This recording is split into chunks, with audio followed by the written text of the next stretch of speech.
Hey, how's everyone? Not my brother had just told me about this, and obviously I'm using another video for my video. But I figured I might as well just talk over it. Oh wait. So apparently Greg Chun is the voice actor of Ike. Apparently he's the voice actor for all the hot guys or whatever that means.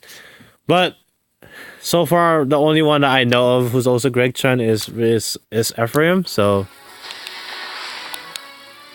Now this is what I wanted to talk about. This is really interesting. Okay,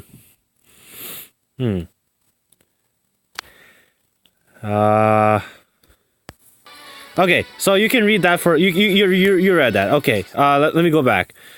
Damn it. Okay. So Radiant Ether is not as OP as my. It made sense that it would kind of be like a Black Luna effect, but putting Ether at a 4-turn cooldown is still also really not. It's good, and he comes with Warding Breath. This is really good for. So he's basically going to be a really good stat. He's going to be a really good inherit fodder as well, as he's going to be just like a good unit. Felicia's are saying hi. Rise, I guess, not really. Sonicy can say hi, Julia can say hi. Like, this is actually a really good skill for high resistance defensive minded mages. Like tanky mages, like high attack, high resistance but low speed and no defense, whatever. It's a really good it's basically the resistance variance, and it's been sorely needed and now it's out. This also makes him unnecessarily good now because his ether will proc very often. Judging from his base set, I'm gonna surmise he actually has more resistance than defense. That's why they gave him the seal attack and defense too. I genuinely think he's gonna have higher resistance to defense, but I don't know by how much. It comes with defense tactic 3. Which is obvious. So, judging from this is hard to tell from his. It's hard to tell from this battle what his stats are, but I'm gonna say Ragnar 16 might, so he's gonna be in the 50s most likely. And look at his animation. Oh, it's sweet. That's the Radiant Dawn animation, man. Even the Path of Radiance when he gets to Ragnar. Ooh, look at this. This is a battle that you want to look. See, okay. Sorry, before I say anything. So that was Zelgius, right? The thing with Zelgius is he has base 33 speed, and as you can see, Ike is not doubling him. So we can surmise that Radiant Dawn Ike's speed is from the 30, from the 29, well, 33 minus 5 is 28. So he's in the 29 to 30, 20, his speed is anywhere higher than 28, but lower than 38. So within that range, that's where his speed. I'm gonna surmise it's at 34 to 35. I think that's where his speed is. That's gonna be. Taking 4 damage from Zelgius is they don't give context of the battle, but that's still pretty impressive to only take 4 damage and not have like a defensive a defensive skill. So I might retract my former statement of saying that his resistance is higher. Maybe his resistance is low, and that's the reason why he has warding stance. For all I know, he's like taking 4 damage from Zelgius, and then the damage output became what? So the Black Luna activator, right? So he does 4 damage, and then it becomes 32. So I think we can do the math there.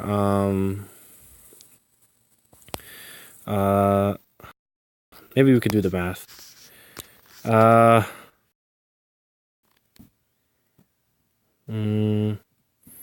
divided by 0.8. 0.2. So that's a 20 resistance reduction. With that, is that right? Am I doing the math right? That's a 20 defense reduction. So his defense would be in the high 30s. Is that right? No. He does 32 damage from 4, right? So that's 4 times as strong. 32 times point. You know, if I knew the formula, I'd be able to figure it out. But I don't want to try to figure it out. You know, whatever. I'm not gonna worry myself about it. Okay, so from basically what we can gather is he has both high defense and high. That's what we're both gonna gather. Now he comes with this symbol over here, right near his sword, and I think that he's gonna come in as a I think he's the Earth hero. And this actually makes sense because in his game, he was part of the Earth Affinity. And I'm going to predict that maybe Roy might be the fire one, the fire hero, because he has the fire affinity. If this is how they're going to base Ike, and actually it makes sense that Ike is the Earth King because he's all about strength. He's down to earth. Like if he was to be in Avatar: The Last Airbender, he'd definitely be an Earthbender. So, not surprised here. He's definitely he's an Earth hero. I think that we can conclude that from what he gets. This is the legendary banner. So Soniki, Faye, Summer Karin, Performing Arts Azura, Takumi, and Guntra. I think it's Summer Xander, Performing Arts Azura, and Gunther. So those are decent. The blue is Brave Lucina, Fjorm, and Brave Summer Corin. So you know that's up to you. Your decision. That's your discretion. Red would be Siegbert, Ike, and Soniki, and the colorless is Faye, Takumi, and Summer Frederick. So probably not the greatest selection, but it's as Performing Arts Azura. So I stand by my former statement. Red and green. That's definitely the way to go. Colorless, I would probably prioritize last. the